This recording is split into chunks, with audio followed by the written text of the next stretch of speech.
자, 오늘 이렇게 합시다.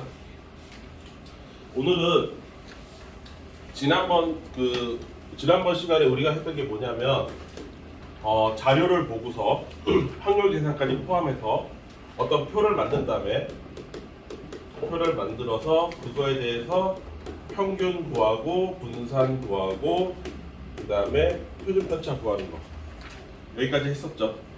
네, 그래서 기본 내용은 다 한 거예요. 기본 내용은 다 한 거고 오늘은 이거에 대한 응용 파트예요. 요거에 대한 응용 파트. 오케이? 그 첫 번째 응용이 뭐냐면 이렇게 생긴 거.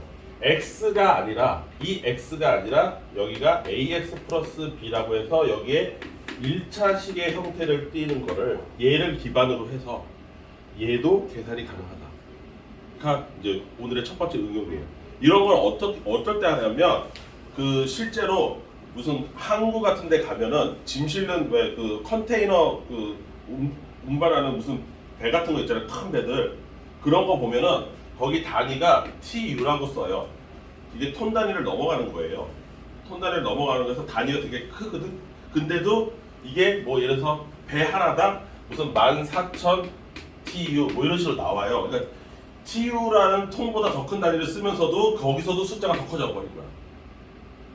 내 말 이해되지? 그러니까 이 숫자가 너무 커.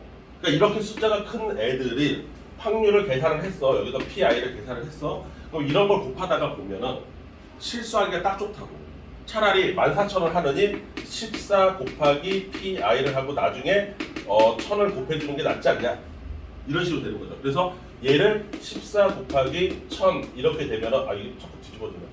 이렇게 1000 곱하기 14 이렇게 보면 얘가 상수값 A고 요게 라지 X 이런 식으로 생각하면은 큰 단위의 숫자도 안정적으로 우리가 숫자 계산을 할 수 있지 않냐 이런 컨셉에서 여기 나와 있는 심플한 X들이 아니라 그 X가 1차식 형태로 바뀌었을 때 그때 여기 있는 EX가 있다 그러면 이걸 이용해서 2의 AX 플러스 B는 어떻게 계산할까 이런 얘기들인 거예요.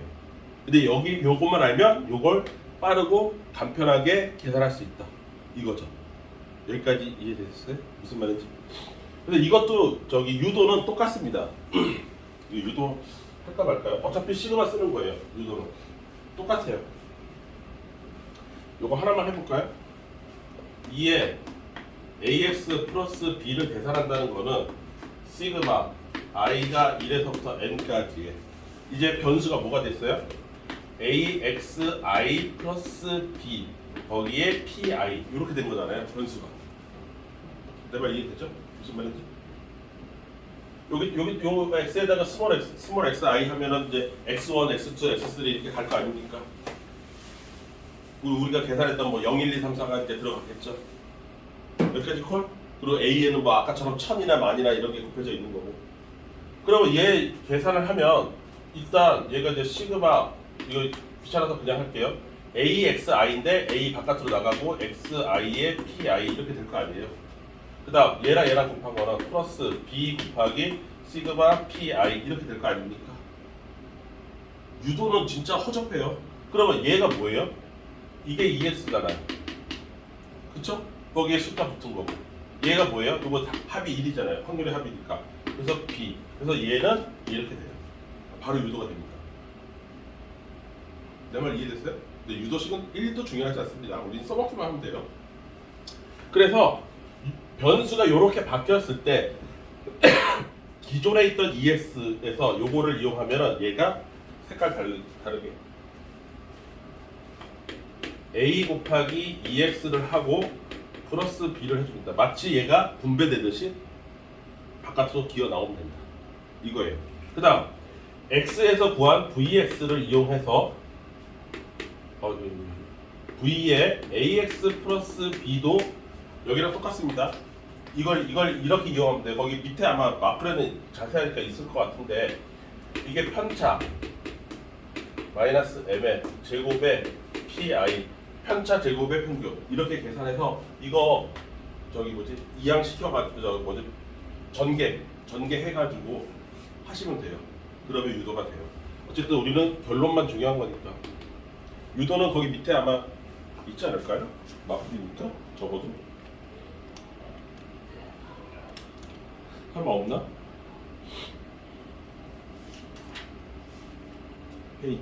페이지도 안 올라갔네. 아 있네요. 249페이지 더 알아보기 플러스 알파 거기에 유도식이에요. 시그마 활용해서 궁금한 친구는 그 시그마 되게 심플한 유도니까 한번 보시면 누구라도 다 이해할 수 있어요. 그래서 여기가 a 제곱의 vx로 계산됩니다. 특징은 여기 뒤에 있는 상수값은 날아갑니다. 그리고 앞에 있는 숫자의 제곱으로 곱해줘야 돼요. 기존의 vx에서. 여기까지 이해되시죠? 그 다음 당연하게도 시그마 x는 어떻게 되겠어요? 시그마 ax 플러스 b가 어떻게 바뀌겠어요? 얘를 루트로 눌러버린 거니까. 그러면 루트 a 제곱이 되니까 얘가 뭐가 돼요? 절대값 a가 될 거고요. 요 루트 vx는 당연히 시그마 x겠죠. 그래서 얘는 요 경우에 이렇게 바뀝니다. 이게 첫 번째 응용. 숫자를 바꿨을 때. 근데 이것도 뭐 그렇게 어렵진 않아요. 그러니까 요거 다 배운 건 기본은 다 배운 거예요. 그 기본을 배운 거에서 응용 파트로 들어갔을 때 첫 번째 응용은 x가 ax 플러스 b로 바뀌면 어떻게 계산해야 되나. 기존에 있던 평균, 분산, 표준 편차를 이용해서 새로운 놈을 어떻게 하면 심플하게 계산할 수 있다. 뭐 요거 얘기입니다. 요거는 그냥 암기사항이라고 봐도 되겠죠. 유도라고 해봐야 뭐 딱히 대단한 것도 없는 거고. 이해되시죠? 네. 그래서 그거에 관련돼서 문제를 잠깐 풀어보면 보기 2번 보세요. 나머지는 여러분들이 직접 해보고요. 이게 가장 대표적인 문제인데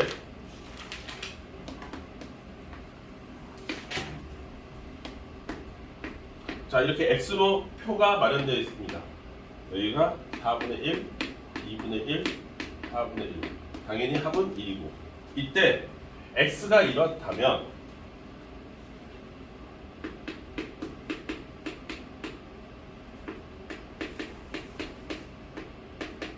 얘를 구해봐라 이렇게 된 거예요. y에 대한 평균, 분산, 표준 편차를 구해보라고 하는데 그 y는 어떻게 생기느냐? 2x 플러스 3으로 생기느냐? 뭐 이 정도죠.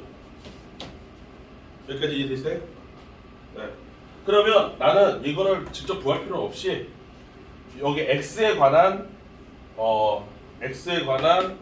평균, 분산, 표준 편차를 구해서 얘를 계산하면 된다 이거죠. 좀 전에 배운 거예요. 이게 다야 사실. 그럼 2x는 4분의 1 더하기 이거 4분의 2니까 4 다시 여기 3 이거 얼마죠?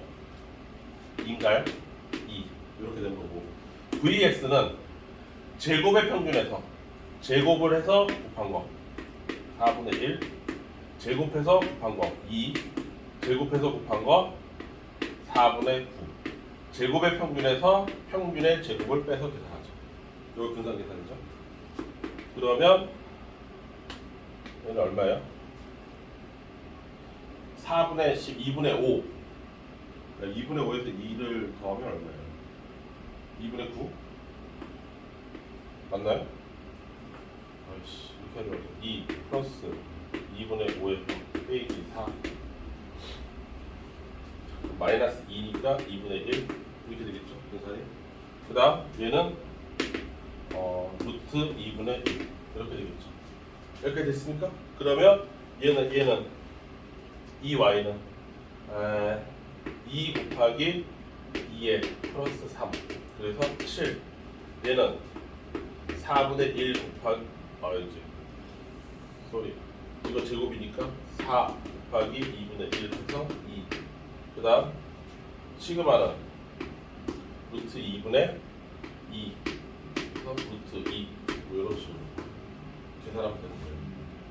이게 다예요. 별거 없습니다. 그럼 굳이 바꾸고 싶으면 이제 우리들이 요거를 표를 완성해서 여기까지 가는 거 정도가 나오겠죠. 이건 표가 완성되어 있으니까 쉬운 거고 나보고 이 표를 만들라고 하면 까다로운 거고 그 정도겠지. 내 말 이해됐어요? 네, 별거 없다. 그런데 1번 여러분들이 한번 해보시고 2번도 여러분들이 얼마든지 할 수 있을 거고요. 3번은 내가 표를 만들어야 되는 거고요. 그래요. 자, 그다음 두 번째 응용.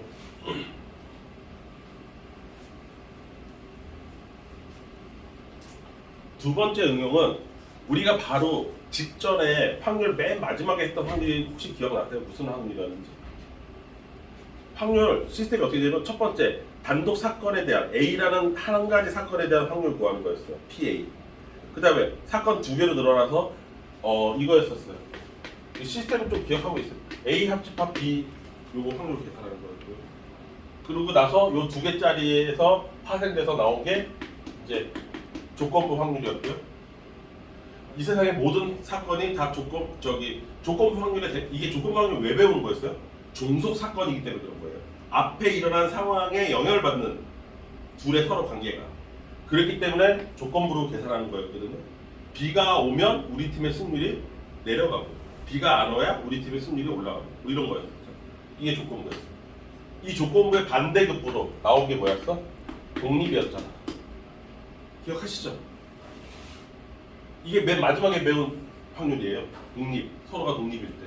뭐 그래서 뭐 교집합의 확률은 뭐 이렇게 원래 여기서 나온 게 A 교집합 B는 PA, A가 일어났다는 가정하에 A가 일어났을 때의 B의 확률 이걸로 계산하든지 또는 B가 일어났다는 가정하에 B가 일어났을 때 A가 발생할 확률 이런 식으로 계산한다. 이런 거였지.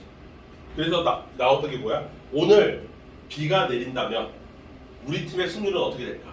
이런 거죠. 그래서 비 올 확률이 뭐 예를 들어서 40%야.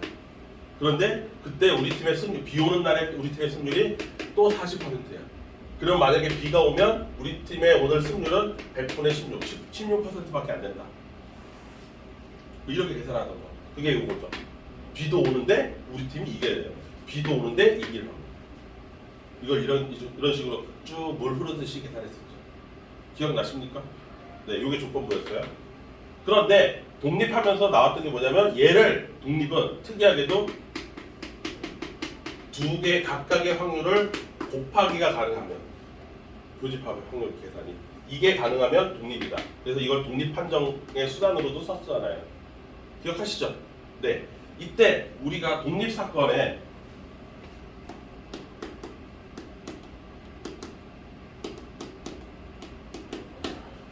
독립사건의 확률을 어떻게 구했는지 다시 한번 생각해 볼까요? 자, 발생할 확률이 P라고 합시다. 그럼 발생하지 않을 확률은 Q라고 해요. 그래서 얘는 1-P예요. 내 말 이해됐죠? 발생한다? 뭐예요? 내가 활쏘기를 했는데 맞췄다. 이런 얘기예요. 그럼 얘는 못 맞출 확률. 이런 거죠. 여기까지 이해됐죠? 이거를 여러 번 한 거를 뭐라고 불러요? 독립시행이라고 불렀었잖아요. 기억하십니까? 그래서 그 독립시행의 확률의 일반 형태가 어떻게 됐냐면 활쏘기를 내가 100번을 했다. 그러면 그게 n이 돼서 100번 중에 내가 90번 명중할 확률이 얼마냐? 그러면 NCR에 명중이 90번 반복해야 되고 명중 못하는 것이 나머지 숫자를 채우는 이렇게 독립시행의 확률이었어요. 기억하십니까? 내 말 이해됐어요? 무슨 말인지? 네, 요거를 이제 여기 요런 시행에서의 평균 분산 표준 편차 계산이 두 번째 응용이에요. 그래서 독립 시행에서 여기서의 평균